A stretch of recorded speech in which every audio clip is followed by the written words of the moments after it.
Olá, sejam todos muito bem-vindos a mais uma transmissão ao vivo da nossa TV Brasilprev. E hoje estamos aqui todos reunidos para uma live muito especial, em que falaremos sobre as estratégias do nosso mercado de previdência. Os concorrentes estão mais agressivos, os clientes estão mais exigentes. E aí, como é que está o nosso dia a dia? Não está fácil para ninguém, né? E para a gente falar sobre isso, sobre os nossos fundos, somos competitivos? Estamos rendendo bem? Para a gente falar sobre tudo isso, nós estamos aqui trazendo hoje para conversar com vocês o nosso gerente da área de consultoria de investimentos da Brasilprev, Rodrigo Caravelli. Rodrigo vai abordar esse e outros assuntos e eu tenho certeza que ao final dessa live a gente vai sair bastante diferente, bastante motivado com tudo que ele tem para nos contar aqui. Mas, como eu disse no início, trata-se de uma live bastante especial. E por ser bastante especial e importante, nós também temos participações bastante especiais. E para a gente começar com essa participação especial, nós vamos chamar um vídeo feito especialmente para todos vocês, pelo vice-presidente de distribuição e varejo do Banco do Brasil, Carlos Mota. Vamos lá, pessoal? Roda o vídeo aí. Olá, pessoal. Hoje é um dia muito importante. Dia de reconhecer o seu trabalho e o trabalho de toda a nossa rede de varejo na construção de uma empresa que tinha como propósito ser líder no mercado. A Brasilprev é hoje líder do mercado de previdência, com 260 bilhões de recursos sob gestão. E como toda empresa líder de mercado, precisamos refinar a nossa estratégia de atuação. E eu estou falando dos meses de maio e junho. Nesses 2 meses, colocamos como direcionador estratégico na nossa rede o produto Previdência. Eu estou falando de Previdência PU e Previdência PM.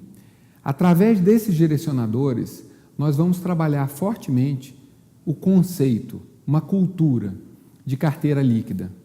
Fizemos isso recentemente no crédito pessoa física. Lembram?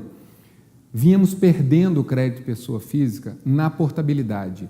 O que nós perdíamos no crédito pessoa física e o que nós ganhávamos no crédito pessoa física era negativo. Eu queria trazer esse mesmo conceito para a Previdência, ou seja, fazer uma retenção forte dos recursos que nós já temos com os nossos clientes e buscar o novo, uma portabilidade ativa, uma prospecção das previdências que o nosso cliente possui no concorrente. Vamos falar primeiro de retenção. Falando desse movimento de retenção, é preciso revisitar o nosso cliente, falar com o nosso cliente sobre o portfólio que ele tem conosco hoje em dia. Afinal de contas, a taxa de juros hoje é menor, que pode estar propiciando ao cliente uma rentabilidade abaixo do que ele espera. Esse cenário abre uma oportunidade para os grandes bancos de varejo e algumas boutiques de investimento a ofertar produtos mais rentáveis para o cliente. Eventualmente com multimercado, mas nós temos multimercado também. Então, nessa visita que vamos fazer ao cliente, ou melhor, essa revisita que vamos fazer ao cliente, precisamos discutir o portfólio desse cliente, proporcionando a ele, eventualmente, maiores rentabilidades, sempre respeitando o perfil desse cliente. Dessa forma, estaremos fazendo uma retenção. E agora falando da prospecção, da busca do recurso que, eventualmente, o nosso cliente possui na concorrência. Para esta ação, nós e a Brasilprev temos como construir uma proposta customizada para o cliente, com condições compatíveis ou superiores, para que nós possamos estar ofertando para o cliente e trazendo esse novo recurso, incorporando a nossa carteira atual e crescendo o volume de recursos. Tanto para retenção como para prospecção, o que nós precisamos fazer também é, nesse diálogo, falar do dinheiro novo. É o quanto eu posso agregar nessa discussão, nesse portfólio, para que eu tenha não só uma rentabilidade maior para o cliente, mas também um crescimento da nossa carteira de previdência e do nosso volume sob gestão. Então, eu queria desejar a todos, nessa live, um ótimo trabalho em maio e junho, e eu tenho certeza que, assim como fizemos no crédito pessoa física, vamos dar um banho na Previdência. Vamos reter o nosso cliente, trabalhar fortemente a nossa base de previdência que temos nos clientes espalhados em toda a nossa rede e, principalmente, buscar o novo. No mercado que tem 800 bilhões sob gestão, 260 bilhões, que é o que temos hoje, nos mostra que temos muito espaço para crescer. O que queremos é crescimento no mercado e não, eventualmente, um cliente da nossa base sendo assediado por uma casa de investimento que não tem relacionamento com esse cliente e que nós somos o primeiro banco desse participante da Brasilprev. Um ótimo trabalho a todos. É isso aí, Mota. Disse tudo, hein? Sensacional, pessoal. Eu queria fazer o convite aqui para vocês participarem dessa live através de perguntas, comentários. Anotem o telefone aí do WhatsApp, é o 11 992205684. Eu vou repetir. 11 992205684. Tá? Participem, mandem as perguntas, os comentários, que a gente vai ficar aqui à disposição para falar com vocês também. E aí, Rô? Como é que estão os fundos? O mercado? Será que a gente é competitivo para bater os nossos concorrentes? Será que rentabilidade é tudo mesmo? Vamos falar um pouquinho sobre isso? Obrigada. Imagina, obrigado a você. Boa tarde. A gente está super feliz, né, de estar aqui podendo falar com vocês aí. É uma baita responsabilidade falar para a rede inteira. E a gente, a despeito de estar muito feliz, obviamente, né, de estar aqui, a gente sabe do tamanho dessa responsabilidade. A gente não está aqui, obviamente, né, não tem a pretensão de ensinar ninguém a fazer nada, mas a gente queria conversar um pouco com você a respeito não só dessa questão dessa nova arena competitiva, desse novo momento, mas também explicar um pouco por que desde fevereiro a gente tem conversado e a gente tem insistido nessa questão de carteira sugerida ou de montar carteira, de mesclar fundos. Então, um pouco do nosso objetivo aqui é falar também a respeito dessas coisas. Bom, para a gente começar essa conversa, eu trouxe aqui um pouco de informação para a gente contextualizar em que situação, em que circunstância a gente pensou essa questão das carteiras, né? O que a gente estava vendo em termos de mercado. Então, um pouco dessa nossa discussão aqui deve ser orientada por essas três questões, assim, quando a gente fala em cenário, né? Então, primeiro, a gente tem uma mudança consistente no hábito de consumo das pessoas, e a gente vai falar rapidamente sobre essa questão. Patamar histórico da taxa de juros, a gente vive hoje o menor patamar histórico da taxa de juros, então nunca antes na história a gente viveu isso, e isso explica um pouco por que é que a gente precisa mudar o tom e por que a gente precisa convidar o nosso cliente para conhecer outras alternativas e outros veículos de investimento que não só a renda fixa tradicional. Então, óbvio que ela ainda tem lugar, óbvio que ainda dá para ganhar dinheiro com renda fixa, a gente vai falar um pouco disso aqui ainda, mas hoje, mais do que nunca, se no passado era desejável a diversificação com outros instrumentos de multimercado, por exemplo, hoje é quase obrigatória, assim, né? É muito necessário que a gente faça isso.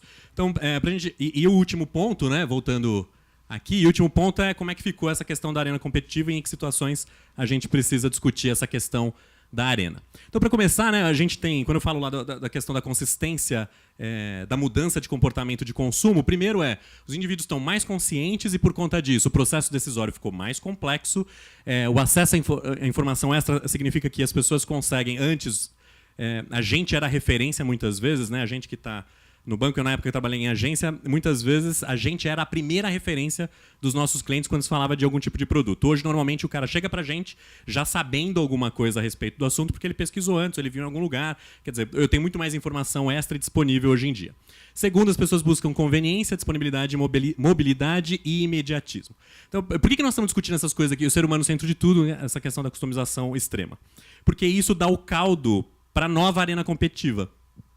Então, quando eu olho para essas questões aqui, existem alguns novos modelos de negócio que no passado não eram, na verdade, nem existiam e que hoje eles começam a despontar como grandes concorrentes da gente ou que começam a de alguma maneira, fazer parte do cenário, fazer parte da arena competitiva, coisa que no passado até recente a gente não tinha. Então, isso aqui dá um pouco do gancho de por que é que as coisas mudaram quando eu falo do aspecto de padrão de consumo. Então, quando eu olho para as pessoas, eu percebo hoje que quando você olha para você mesmo, você percebe que hoje você é um consumidor muito mais exigente do que você era no passado. Então, esse é o primeiro ponto. O segundo ponto que eu queria trazer para a gente discutir é justamente essa questão do novo patamar da taxa de juros. Então, a gente trouxe aqui uma janela de 5 anos para mostrar como foi o comportamento da Selic, que é essa linha amarela no alto do gráfico. Então, à medida que houveram os cortes na taxa de juros, eu tenho esse efeito de, parece, né, dá uma sensação de que é um degrauzinho aí, que são essa escadinha de redução e de corte na taxa. Essa redução da taxa de juro, obviamente, chega um ponto lá onde acontece, onde todas essas curvas se encontram, né? E aí essa linha mais laranja e, portanto, mais tensa ou mais nervosa ou mais que se movimenta mais, que balança mais, é o Ibovespa. A linha cinza que está por trás é o que a gente chama aqui de IMAB. Sabe que a Ambima ela mantém, na verdade, vários índices monitorando o comportamento de preços dos ativos da economia. E aí, quando a gente chama... Isso aqui é um pouco do que a gente chama de dívida longa, né? Os títulos mais longos emitidos pelo Tesouro, eles são representados aqui, o comportamento de preços dele está representado por essa linha mais cinza. Então, essa linha ela é uma linha de renda fixa, a despeito dela ter também um movimento de variação, obviamente não tão intenso quanto a variação do Ibovespa, mas ele é intenso também. Então nota o seguinte, né? Ali, ó, depois que existe essa convergência de linhas, naquele momento em que todas elas se encontram, a partir daquele ponto ali, né, assim, eu estou falando ali de novembro de 2017 aproximadamente, né? Ó. Então, naquele momento em que a Selic se estabiliza num patamar mais baixo, se eu olhar antes daquele momento, aqui para cá, quando a linha amarela está em cima, obviamente, está comprado em renda fixa fazia sentido. E era suficiente para gerar rentabilidade para a maioria ou para a maior parte dos nossos clientes. Nesse novo contexto que a gente está vivendo agora, isso já não é mais suficiente. Então, quando eu olho para lá, do gráfico, já o final dele lá, estar comprado em inflação longa ou estar comprado em Bovespa faz muito mais sentido do que estar comprado em taxa de juro pós-fixada, do que estar comprado em Selic. O que eu quero dizer com esse negócio aqui, né? Nesse novo cenário, já não existe mais tanto espaço assim para a gente continuar fazendo rentabilidade apenas na renda fixa. Então eu vou precisar trazer para o meu cliente, eu vou precisar trazer para a conversa a utilização de outros instrumentos que não são os instrumentos tradicionais de renda fixa, que são os mais conhecidos pelos nossos clientes mais conservadores. Então, ainda eu consigo, né, quando eu olho lá o comportamento da inflação longa, e lá no final ela descola bastante da Selic e fica abaixo do Ibov, mas quando... Então, ainda tem chance ali, né? Tem um espacinho ali para a gente fazer um retorno razoável, considerando apenas a renda fixa. Mas esse cliente aqui, que está alongando a carteira, ele também está tomando risco de variação de cota no curto prazo. Então, discutir risco, conversar sobre risco, vai ficar cada vez mais importante, cada vez mais necessário, e a gente vai precisar aprender como é que a gente faz para concretizar, né? Para tangibilizar o que é risco. Porque quando eu olho essa movimentação toda aqui, é importante a gente dizer que eu não estou falando aqui do risco do cliente perder dinheiro. Então, se eu estou vivendo essa oscilação de preço aqui, nos momentos de baixa ali, quando as curvas elas tocam, né, os momentos ali, ou os pontos mais baixos, eu não estou falando necessariamente de que o cliente está perdendo dinheiro ali. Ele vai perder dinheiro ali se ele realiza esse prejuízo, né? Que é naquele momento de queda, ele normalmente se assusta com essa movimentação e aí vende, resgata, né? Quando a gente fala de vende de cota, ou ele está resgatando, ou ele está portando recurso para um outro fundo ou para uma outra instituição, enfim, quando ele faz algum tipo de movimentação. Se ele não faz nenhuma movimentação, obviamente ele está sujeito a essa oscilação, que é o que a gente chama de risco de mercado. Então, né, os nossos clientes, isso é uma coisa que recorrentemente eu tenho falado sempre que a gente tem oportunidade. A gente ainda vive uma geração que aprendeu que era possível ganhar dinheiro com a renda fixa. E era possível ganhar dinheiro na renda fixa pós-fixada. E aí o começo desse gráfico, a primeira metade dele praticamente ilustra bem essa minha fala, né? Onde eu tenho taxa de juro para o alto, Ibovespa para baixo, IMAB no meio do caminho ali. Mas isso deixa bem claro que em algum momento, e até recentemente, era possível ter melhores retornos na renda fixa.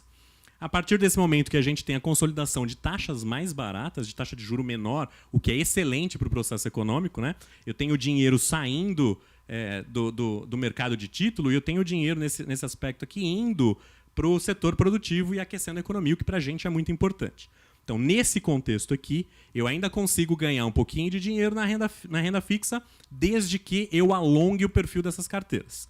Então, eu vou tomar risco de mercado, de oscilação, porque eu estou trabalhando aqui com títulos que são um pouco mais longos. E aí o comportamento do Ibovespa que a gente também conhece. Aquele momento em que ele dá o maior pico lá em cima, o maior ponto que a gente consegue ver no gráfico lá, o ponto mais alto da curva laranja, é exatamente o momento em que ela atravessa, que ela cruza a barreira dos 100 mil pontos.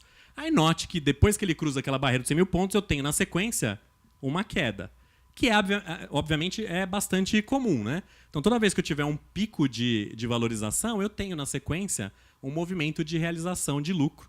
Então, quem está comprado em bolsa, naquele momento aproveita essa valorização para vender os seus ativos e fazer a realização de lucro.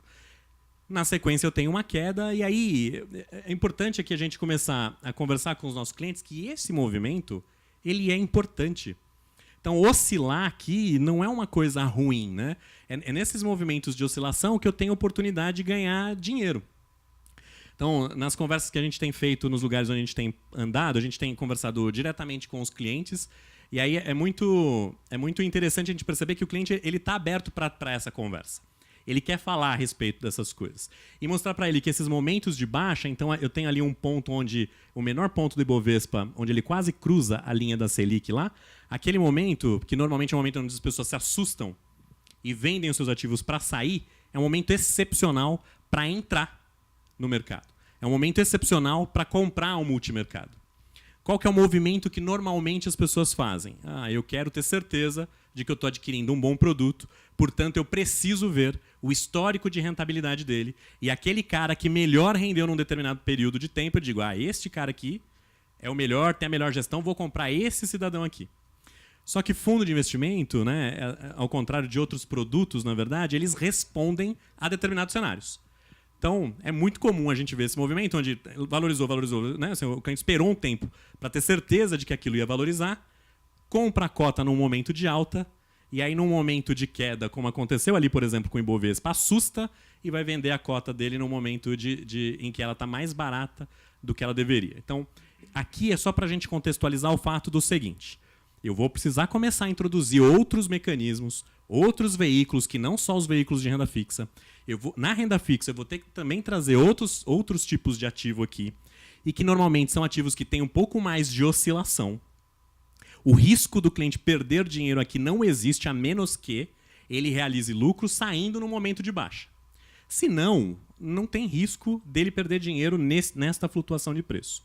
E a flutuação de preço é um momento excepcional para comprar a hora que a cota desvalorizou e aí esperar e aguardar a valorização dela. Então, em maio do ano passado e em junho do ano passado, o cenário foi bastante tenso. E aí, naquele momento, a gente tentou, né, o máximo possível, conversar com vocês e conversar com os clientes na medida que a gente podia, para dizer, não é hora de fazer absolutamente nada. É hora de aguardar. O que a gente está vivendo é um momento de estresse de mercado, que é importante que tenha, né? Essas volatilidades, elas fazem parte do contexto, é importante que tenha, inclusive. E esta volatilidade vai conferir para a gente ganhos que talvez a gente não tivesse se a gente tivesse uma curvinha mais fletada, mais retinha ao longo do tempo. Então, essa é a questão de cenário. Hoje, a gente vai precisar trazer para o jogo elementos de multimercado. Rodrigo, mas multimercados, nossos clientes são mais conservadores, para eles é muito difícil lidar com esse negócio. Não tem problema. A ideia da gente compor carteira é um pouco para solucionar essa questão. Mas deixa eu continuar aqui. Então, antes de você continuar, acho que tem uma pergunta aqui do Danilo da Estilo Romero. Eu acho que, da Estilo Silvio Romero, que eu acho que cabe bastante nessa questão do cenário que você está colocando. Diga aí. Ele está perguntando se, com essa mudança, né, no patamar da taxa de juros, se nós aproveitamos esses momentos para captar prêmio na renda fixa e no multimercado. Você pode falar um pouquinho sobre essa mudança de cenário? Pergunta super relevante, super pertinente. É importante a gente lembrar que, ao longo do ano passado, o que explica um pouco essa questão de como que os fundos performaram em maio e junho. Ao longo do ano passado, qual que era o cenário que a gente tinha? O mercado inteiro esperava ainda uma redução na taxa de juros na reunião do Copom de maio de 2018. E aí, obviamente, a gente estava mais pré-fixado nesse cenário, porque a gente também entendia que esse corte viria, mas o mercado inteiro foi surpreendido pela comunicação do Banco Central americano de elevação de taxa de juros lá. E aí, quando acontece uma elevação de taxa de juros lá, e a elevação de taxa de juros na economia americana também é para conter um possível avanço inflacionário, boa parte da liquidez mundial se direciona para lá. Então, eu tenho dinheiro do mundo inteiro saindo e indo para a economia americana para comprar título público americano. Neste contexto, o que o Banco Central fez aqui? Bom, se tem uma redução de liquidez acontecendo e o dinheiro está indo para lá, não faz sentido eu reduzir taxa aqui, porque eu vou facilitar esse processo de mandar dinheiro para fora. Então, ele optou pela manutenção da taxa de juros. Some-se a essa escolha de manutenção, o mercado estava precificando uma queda. Então, o mercado todo foi surpreendido pela manutenção. Some-se essa questão da manutenção, na sequência, a greve dos caminhoneiros e o impacto econômico que a greve teve. Isso tudo para dizer o seguinte, se você pegar os nossos fundos ao longo do primeiro trimestre de 2018, a gente está indo super bonitinho, tendo um desempenho acima dos nossos concorrentes, dos nossos pares. E aí, nesta virada de mercado, como a gente está mais pré do que os demais, a gente tem um mergulho um pouco maior do que os outros. E aí, a gente aproveita esse momento? Óbvio que a gente aproveita esse momento.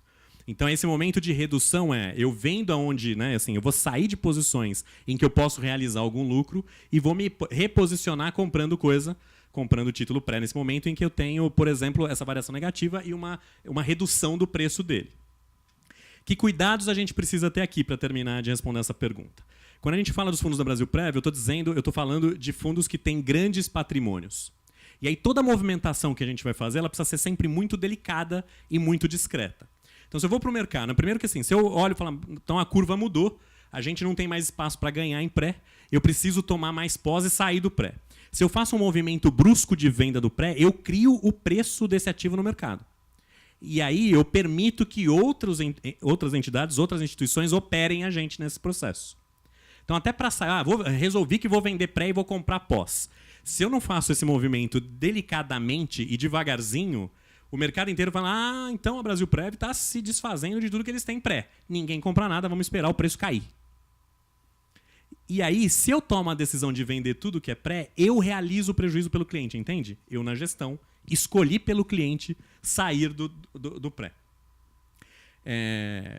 Aí, obviamente, que a gente vai ter um baita cuidado na hora de fazer esse movimento, o que dá a entender muitas vezes, e nas conversas que eu tive diretamente com os clientes e com a rede neste período, muita gente falava assim, mas está caindo, vocês não estão fazendo nada? Não, a gente está fazendo.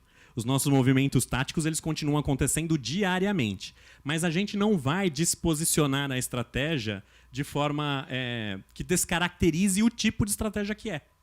Então, se na estratégia está previsto que eu vou ter lá uma participação pequena de título pré-fixado, é porque eu entendi que em algum momento do segmento da curva de juros existe prêmio para esse título pré. E eu não vou vender integralmente tudo que tem de pré, porque virou a curva da taxa de juros.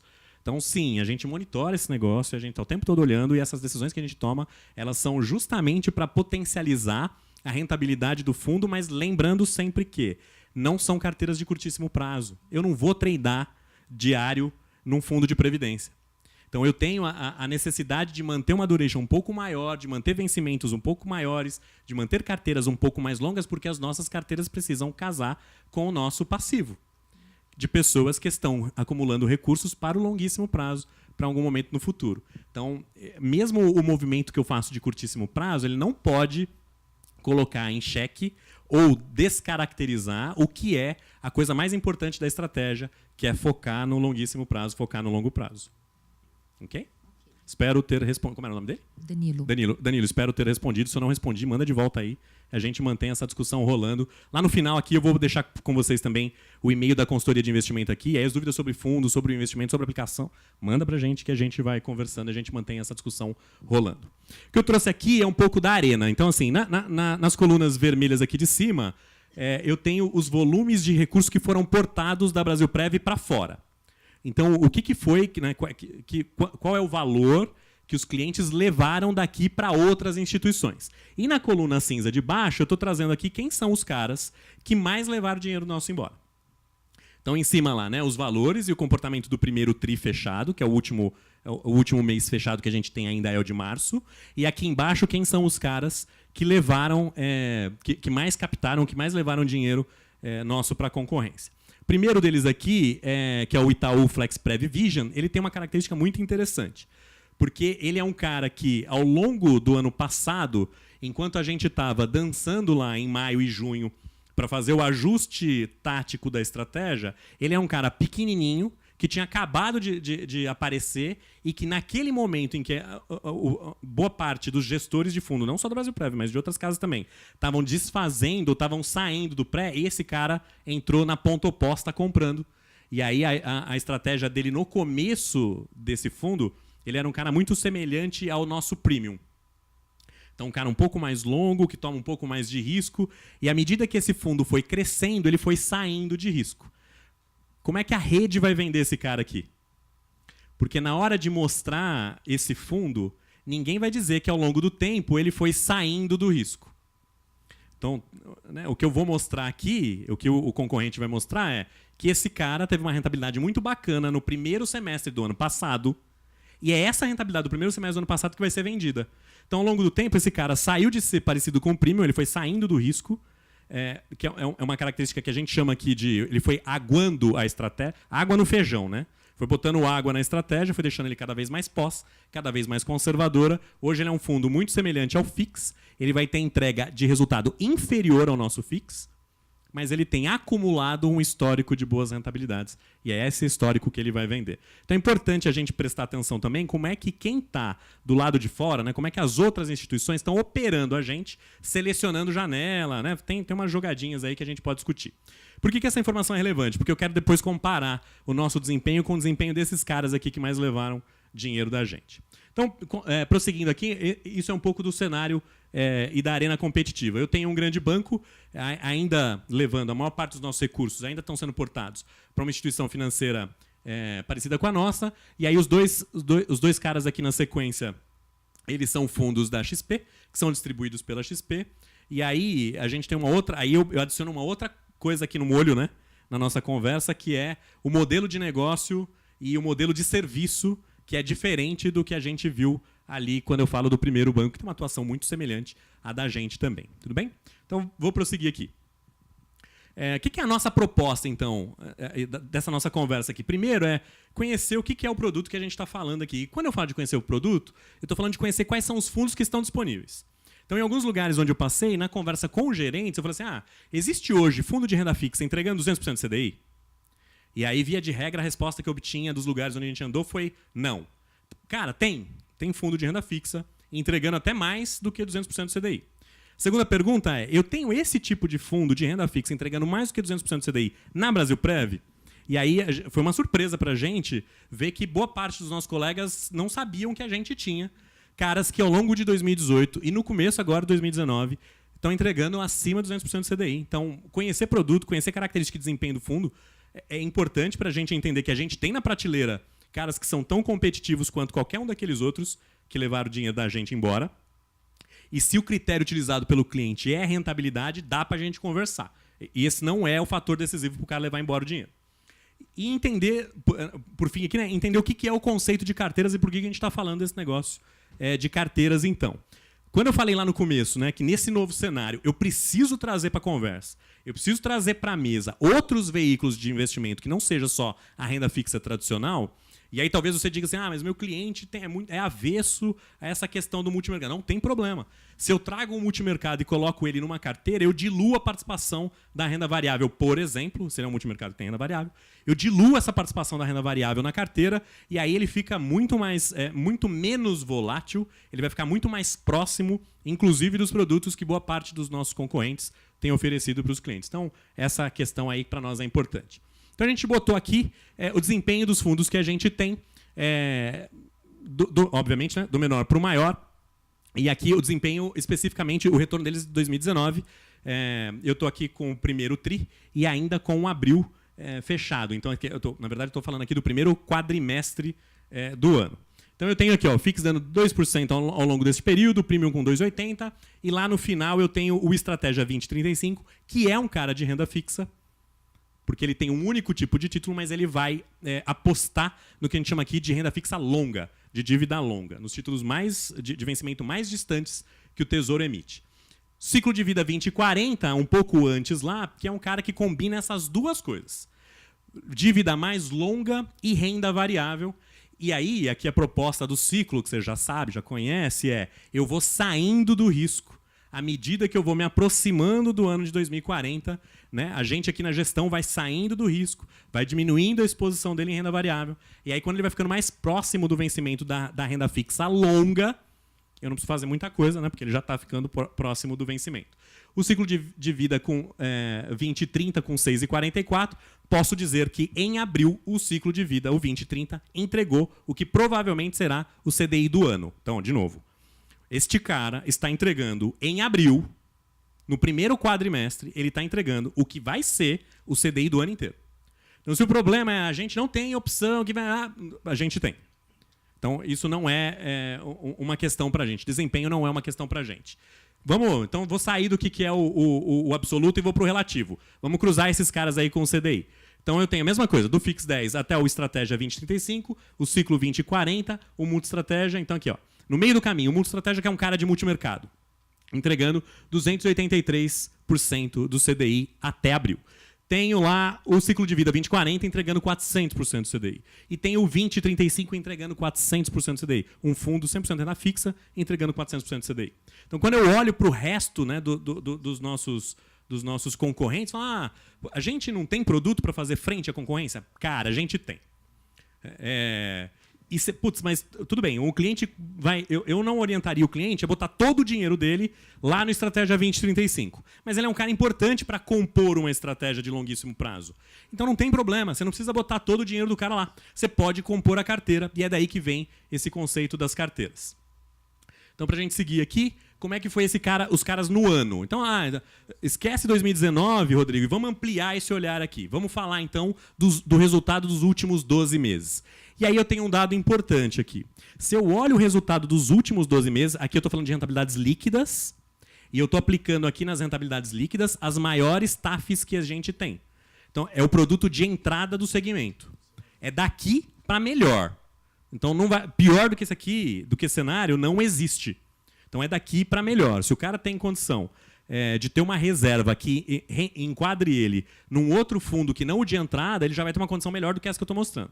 Quando eu olho primeiro o cara aqui, ó, e aí eu falo, putz, ao longo de 12 meses, esse Fix, que é o Fix 10, que é o produto de entrada, com a maior TAF que a gente tem, vai entregar 80% do CDI.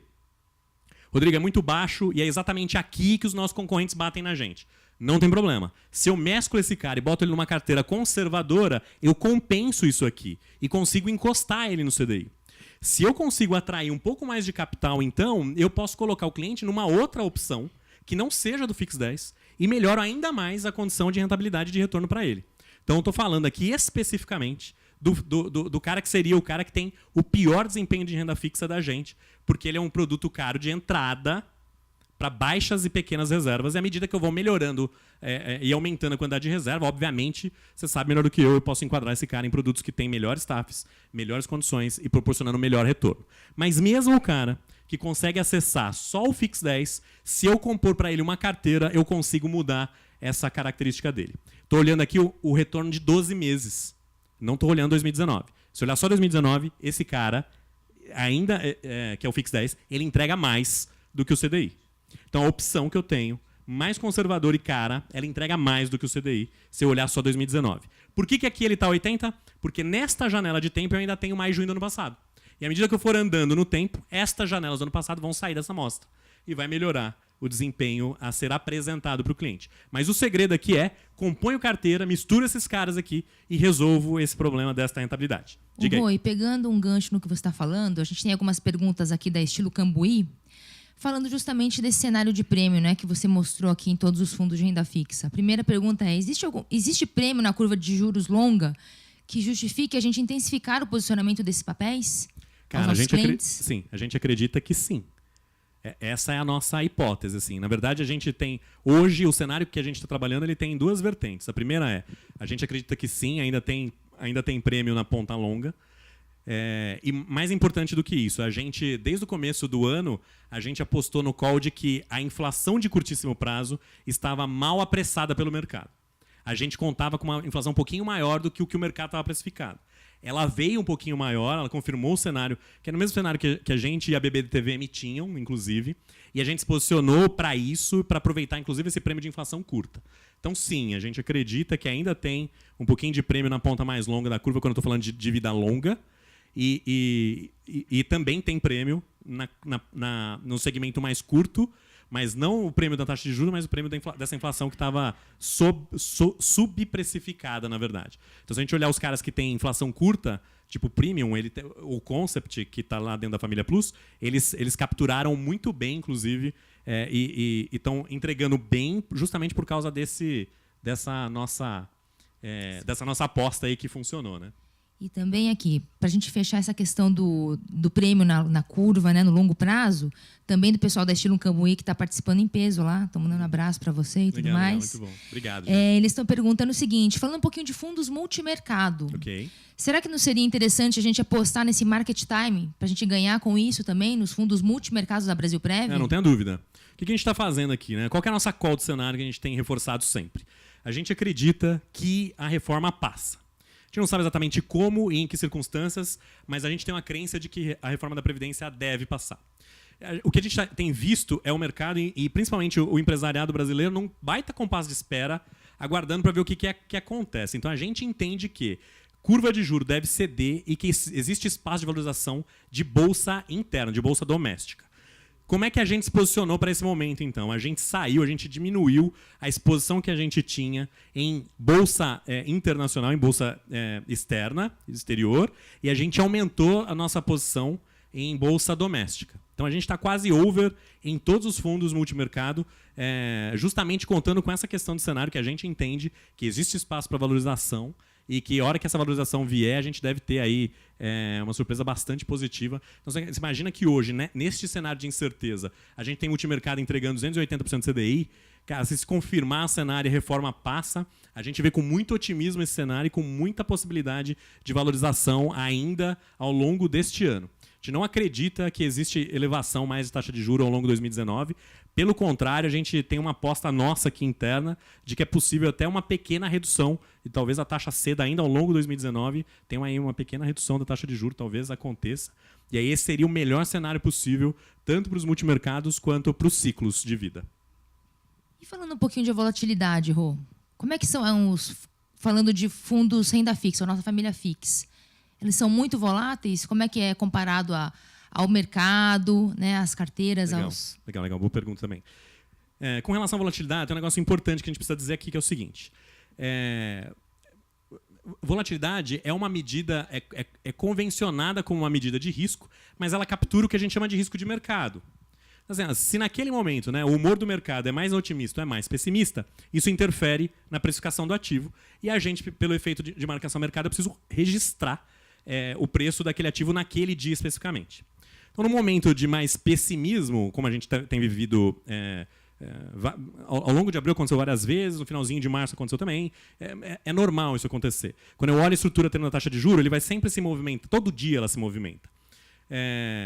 Se eu tenho ativos muito líquidos, como são os títulos públicos, eu sou obrigado, obviamente, a precificar, a marcar a mercado a precificação desses ativos, e aí a volatilidade vai capturar essa variação. Quanto mais ativo e líquido eu coloco nessa carteira, e aí, se eu estou falando de ativos ilíquidos, eu estou falando de ativos que não têm o mesmo volume de comercialização no mercado que um ativo muito líquido tem. Então, estou falando de coisas que têm menos mercado, ou menos mercado secundário. É mais difícil vender, né, do que um título público que é muito líquido. Esses caras, a volatilidade não captura a oscilação de preço desses caras, porque eles não têm liquidez. Então, eu não tenho negociação diária desses caras no mercado. Então, eu não tenho como colocar para dentro ou registrar adequadamente esta volatilidade. Por que eu estou falando isso? Porque ao longo do ano passado, quando o nervosismo no mercado se acentuou, boa parte dos nossos concorrentes e outras casas, principalmente as casas menores, saíram com produtos que colocavam, basicamente nas suas carteiras, crédito privado, títulos de crédito privado, que não capturam essa oscilação. Então, um fundo de crédito privado ele tem menos volatilidade, por isso ele tem menos risco do que um fundo. Então, não, né, gente? Essa é fácil de responder. Pensa só. Você está falando de um cara que é 100% título público, e como esse título é muito líquido, esse cara vai balançar ao sabor do mercado. E eu estou falando de um cara que botou ali crédito privado, que botou risco de crédito para dentro de casa, mas como ele não tem mercado secundário, não tem oscilação de preço. Sem oscilação de preço, o risco de mercado não existe, volatilidade não é capturada. Logo, eu crio uma distorção. Fundos de baixa vol e com entregas de rentabilidade superiores a fundos que estão mais posicionados em renda fixa tradicional em título público federal. Pô, é óbvio que esse cara tem que dar mais do que CDI. Esse cara botou risco de crédito para dentro de casa. Então, se ele botou risco de crédito para dentro de casa, se ele aumentou a exposição dele em risco de crédito, ele tem que remunerar esse risco de crédito. Esse cara, ele obrigatoriamente tem que dar mais CDI. Então, toda vez que aparecer essa questão aqui, pra gente falar, putz, e aí, o que eu falo, né? Falo, meu, o cliente tem noção do que está comprando? Tem, Rodrigo. O cliente tem noção do que está comprando. Ótimo. Pergunta para ele se ele colocaria ação dentro da carteira. Não, Rodrigo, a ação ele não compraria. Fala, cara, mas ele está comprando um título privado de uma empresa. Ele não compraria a ação da Petrobras, mas compraria o CDB da Petrobras. Qual que é a relação aqui? Porque, basicamente, são coisas parecidas. A diferença é que, como uma tem variação de preço, e eu vejo o preço variar, eu tenho a sensação de que aquilo é um baita cassino. E no CDB, ou de banco pequeno, um CDB de banco pequeno, ou numa debenture, ou numa commercial paper de uma empresa qualquer, como eu não vejo essa oscilação, a sensação que o cliente tem é de que o fundo é mais estável. Não é, pessoas. O cara está tomando um outro risco, e aí a gente acende todo dia uma vela para um pequenito default, porque o dia que isso acontecer, boa parte da estrutura desses produtos fica bastante como chama, vulnerável, porque aí sim tem uma realização de prejuízo. E nem sempre o cliente entende ou sabe que está exposto a esse negócio. Então, quando a gente fala de volatilidade, é importante notar esse negócio. Volatilidade muda ao longo do tempo.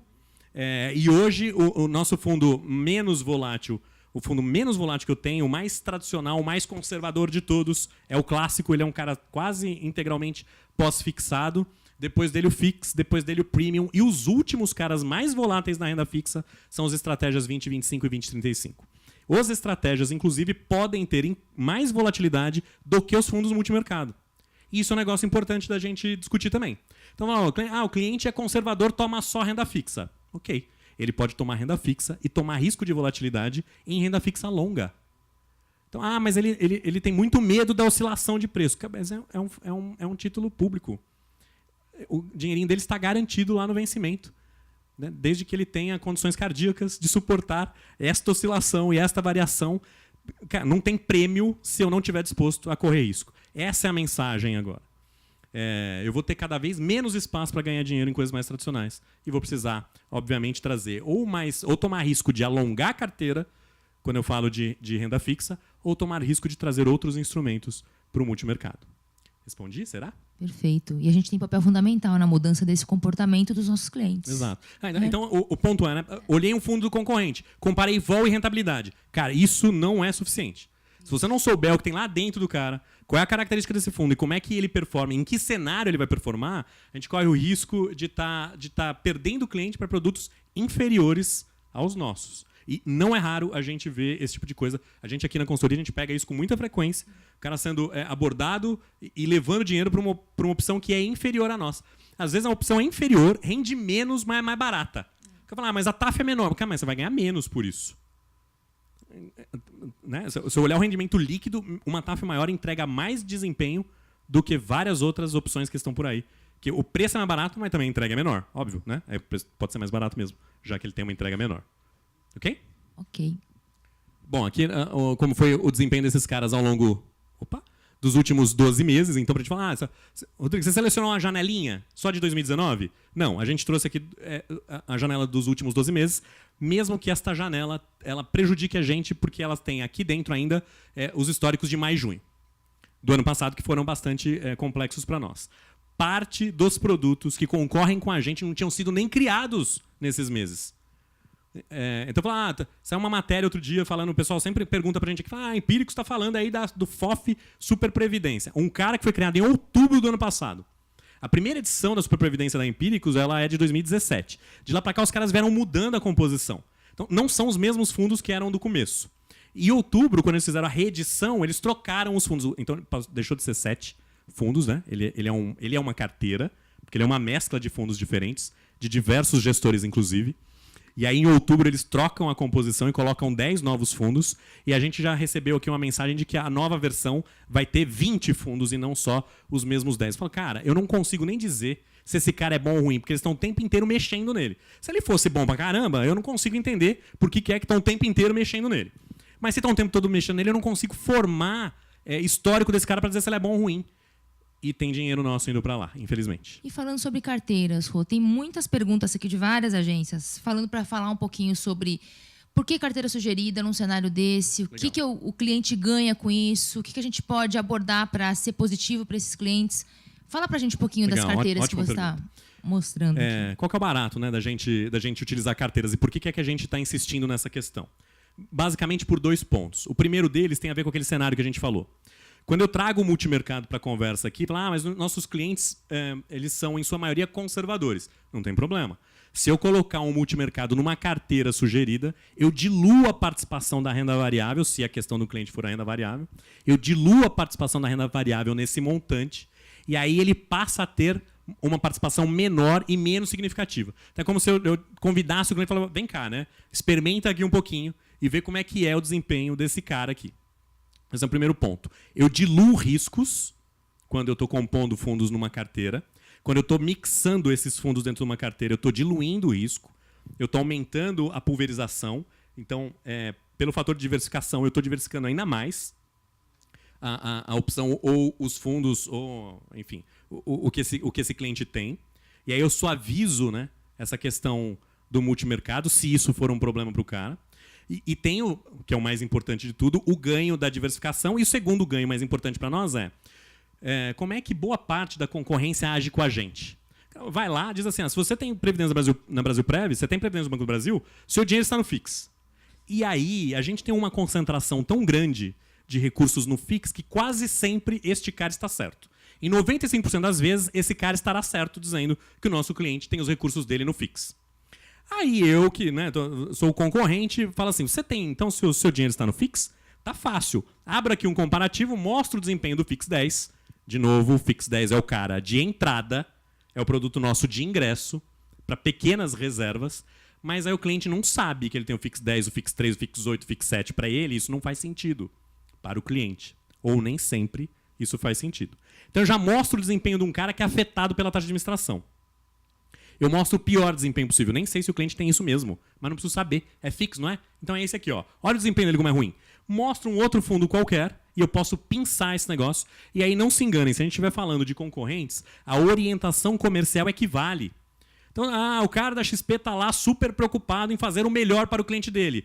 Não, ele está lá super preocupado em montar uma carteira que ele possa girar com frequência e continuar ganhando o FII dessa carteira com frequência. Então, é menos nobre do que às vezes a gente imagina, né, a atuação desse cara. Enfim, se eu monto uma carteira para o cliente, o cara de lá ele vai ter que comparar, não um fundo contra um fundo, mas ele vai ter que comparar um mix de fundos aqui contra um fundo de lá. O que já dificulta super o trabalho dele. Porque ele vai ter que juntar, vai ter que ponderar, vai ter que fazer conta para dizer o consolidado dessa carteira é X. Para o consolidado dessa carteira, eu deveria combater essa carteira com o fundo XPTO. E aí, senhores, não tem erro. O cara, para melhorar a rentabilidade do cliente, vai ter que aumentar a exposição do cliente ao risco. E isso a gente tem visto acontecer muito aqui. A gente fala, o nosso cliente é conservador, ele não compra multimercado. Cara, ele está saindo daqui para comprar multimercado. Então, ou ele está errado aqui, ou ele está indo errado para lá. Mas em algum lugar ele está errado. Então, se ele está indo errado para lá, a gente precisa intensificar a nossa relação, a nossa conversa com o cliente. Se ele está errado aqui, a gente precisa intensificar a nossa conversa, a nossa relação com ele. Então, não tem muito segredo, né? Nas conversas que a gente tem tido com gerentes, eu tenho dito que a gente tem 3 problemas centrais e a gente precisa descobrir qual deles é o maior ou o mais preponderante para a gente. O cliente não está ouvindo o que a gente está dizendo. Então, o problema é esse, o cara não ouve a gente não está conseguindo falar com ele. Ou o cara ouve a gente e não está entendendo o que a gente está falando.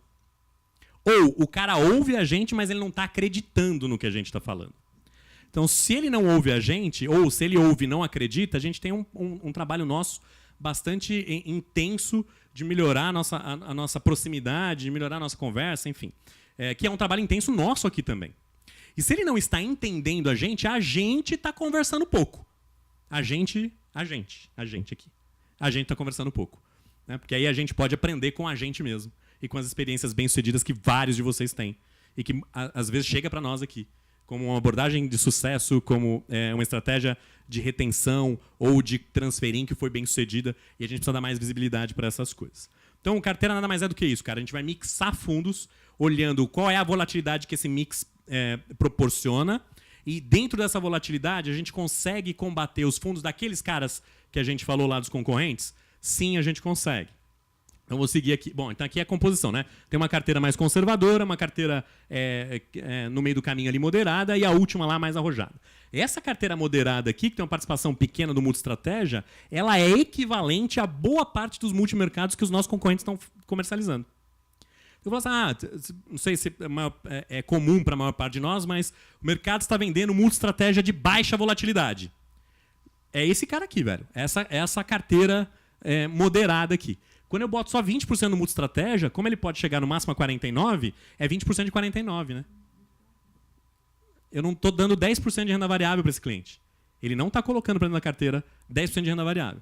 Então, ele é o equivalente ao que seria o composto 10 de boa parte dos nossos concorrentes, que é um multimercado de baixa volatilidade, que é um multimercado menos volátil, então, né, chacoalha menos, ele é mais tranquilinho. Inclusive, para quem está experimentando, eu estou alongando carteira ali, ó, no Premium. Estou trazendo para cá. Alguém perguntou antes, né? Tem prêmio na ponta longa? Tem prêmio na ponta longa, tem prêmio na inflação curta. É este cara aqui. Quem captura isso é o Premium. E aí o prêmio da ponta longa está lá em cima no Estratégia 2025. Então, essa pergunta que acho que foi o Danilo, né, que fez antes. Então, Danilo, tá lá.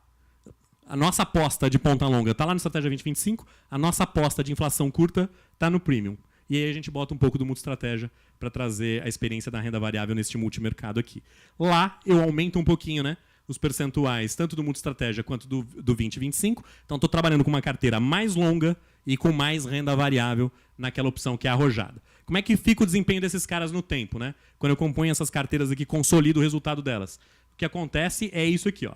Linha preta é o CDI, esse é o retorno acumulado ao longo de 2019.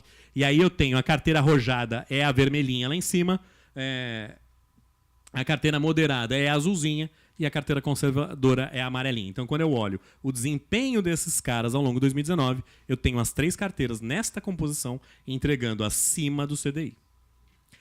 Só tem uma informação importante aqui que é, quando eu boto, né, quando eu mixo os fundos na carteira, o Estratégia 2035 foi o cara que mais rendeu do nosso portfólio até agora. Como eu trago só um pedacinho dele para a carteira, aqui é o 2025, né? Mas suponha que fosse o 35. Como eu trago só um pedacinho, quando eu monto a carteira, eu limito também a rentabilidade dos caras, do mesmo jeito que eu limito o risco. Então, não existe mitigação de risco que também não mitigue potencial retorno. Esse negócio, tem muito retorno e tem baixo risco. Desconfia, né? Pô, ou me fala que eu quero também. Não, tem, mas acabou, né? Era a renda fixa do passado. Então, esse aí é o desempenho desses caras ao longo de 2019. Se eu pegar um fundo, se eu pegar só o multi-estratégia, por exemplo, e plotar ele aqui, ele provavelmente tem um desempenho superior à da carteira do arrojado. Mas, de novo, aí eu estou colocando ali para dentro todo o risco do multi-estratégia. Aí eu estou com 49% de renda variável. Aqui, na carteira moderada, eu estou com 10% de renda variável. Né? Então, eu tenho menos risco e, por conta disso, também eu estou minimizando um pouquinho o potencial de retorno. Se o cliente entende esse processo e para ele vai, não, eu quero mesmo ir para o risco, entendi, o meu objetivo é de longo prazo, tá tudo bem, tô no game, faz parte do jogo, aí você pode conversar a respeito do fundo isolado. A nossa análise, a nossa avaliação é, quando eu componho a carteira, eu mitigo o risco e não conheço ninguém que não goste desta possibilidade e contenho também, né, como colateral desse processo, eu contenho um pouco do retorno também.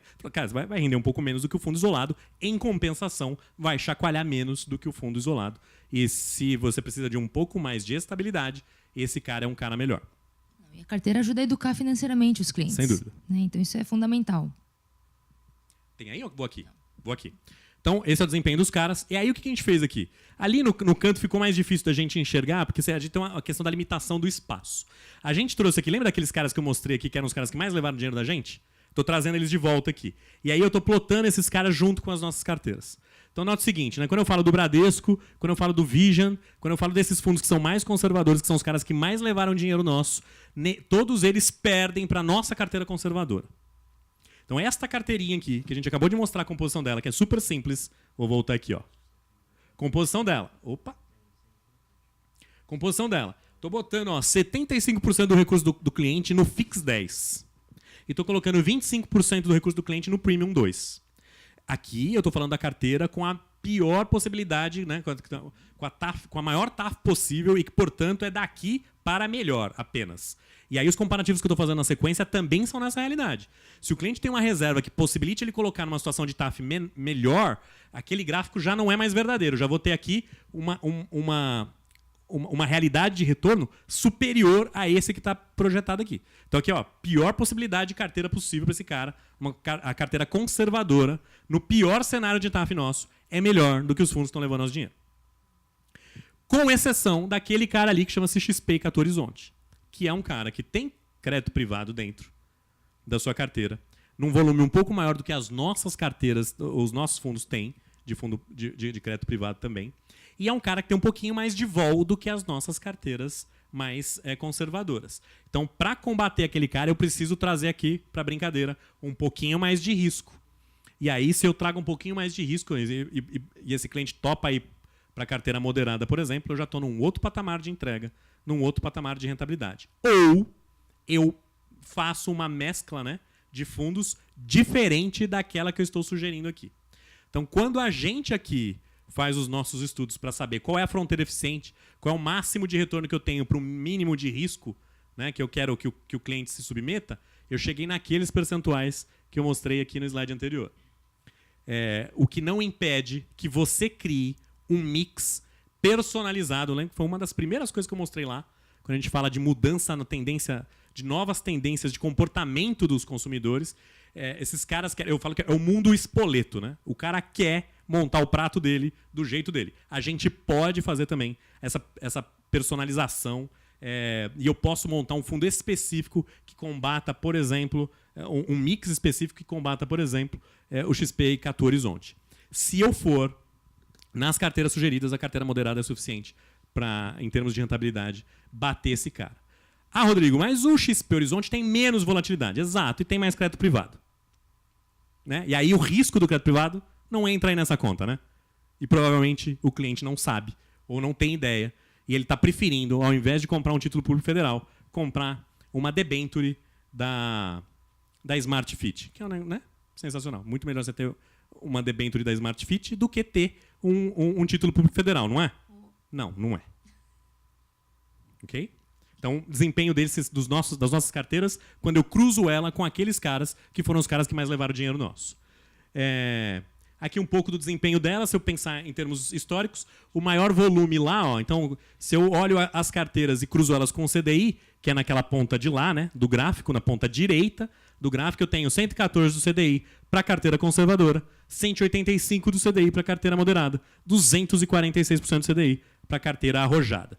Se eu amplio isso para o resultado de 12 meses, colocando no intervalo, para nós aqui, né, gente? Colocando neste intervalo de 12 meses, meses que foram muito ruins para nós, eu ainda tenho as carteiras moderada e arrojada performando acima do CDI. Então, ó, quando eu boto esses caras no cenário que é o pior cenário nosso, eu ainda tenho a carteira conservadora quase encostando no CDI, a moderada e a arrojada ultrapassando o CDI, no pior cenário.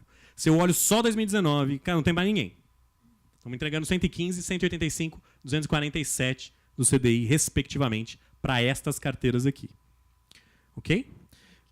Era isso, assim, gente, que a gente tinha para conversar. Assim. A gente vai continuar aqui respondendo as dúvidas que vocês tiverem. Ou, se quiserem manter essa conversa rolando, consultoria.investimentos@brasilprev.com.br. Quem monitora essa caixa postal é o meu time. Então, manda para lá. A gente vai conversando, a gente vai tirando dúvida. É importante a gente amplificar esse nosso contato, essa nossa conversa entre nós, para que também vocês tenham subsídios para amplificar a conversa com os respectivos clientes de vocês. Obrigado, Rodrigo. E tem muitas perguntas aqui. Depois a gente vai continuar respondendo todas. Sim. Ninguém vai ficar sem resposta, tá bem? Mas a gente vai continuar aqui porque, como eu falei para vocês, nós temos mais algumas participações especiais. Eu gostaria agora de convidar aqui para a nossa live duas pessoas bem especiais para nós. O nosso presidente Walter Malieni e o gerente-geral da URV, Ulisses Assis. Por favor. Sejam bem-vindos, Walter e Ulisses. Primeiro, boa tarde a todos. Ulisses, obrigado pela sua presença. Essa live para nós é bastante importante, para deixar bastante claro, acho que o Rodrigo buscou isso e conseguiu, que nós temos produtos competitivos. A Brasilprev é uma empresa extremamente competitiva e consegue fazer frente a qualquer concorrente. E essa estratégia sendo adotada pelo Ulisses e pela equipe no mês de maio é super importante para que a gente possa, na realidade, garantir maior agressão ao mercado, garantir que os nossos clientes conheçam o que há de melhor de combinação dos nossos fundos e, como consequência, nós conseguimos ter a capacidade de atrair novos aportes de novos clientes para o banco e para a Brasilprev. Eu acredito muito que com o trabalho conjunto nosso e com o trabalho com a força da rede do Banco do Brasil, a gente tem condições de ser muito vitoriosos nesse aspecto. E vender carteira, né, Rodrigo Ulisses, é vender serviço ao cliente. É mostrar que previdência é muito mais do que comprar fundos. Né? E aí entra toda a tecnologia que a Brasilprev pode oferecer aos nossos clientes. Mais uma vez, muito obrigado pelo apoio de vocês. Muito obrigado pelo trabalho realizado até aqui, em especial no trabalho de realocação, Ulisses, que a gente conseguiu até agora, num trabalho de realocação, hein? Conseguimos captar algo em torno de 550 milhões de reais de dinheiro novo. Então, mostra quando você chega com o cliente, conversa, tem um discurso qualificado, tem um bom approach, o Banco do Brasil e a Brasilprev são imbatíveis.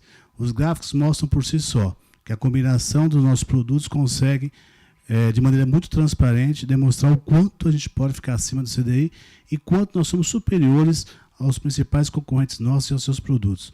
Uma boa tarde, eu passo a palavra agora para o Ulisses. Muito obrigado pela oportunidade, Ulisses. Boa tarde, Walter, Cássia, Rodrigo. Eu que agradeço, Walter, a oportunidade de participar com vocês. Agradeço muito aí a toda a palestra que o Rodrigo fez para a nossa rede, que eu acho que foi fantástica. É bom para a gente desmistificar algumas coisas, né? E aí, pessoal, eu queria pedir para vocês, aí na rede, que a gente pense duas coisas com muito cuidado.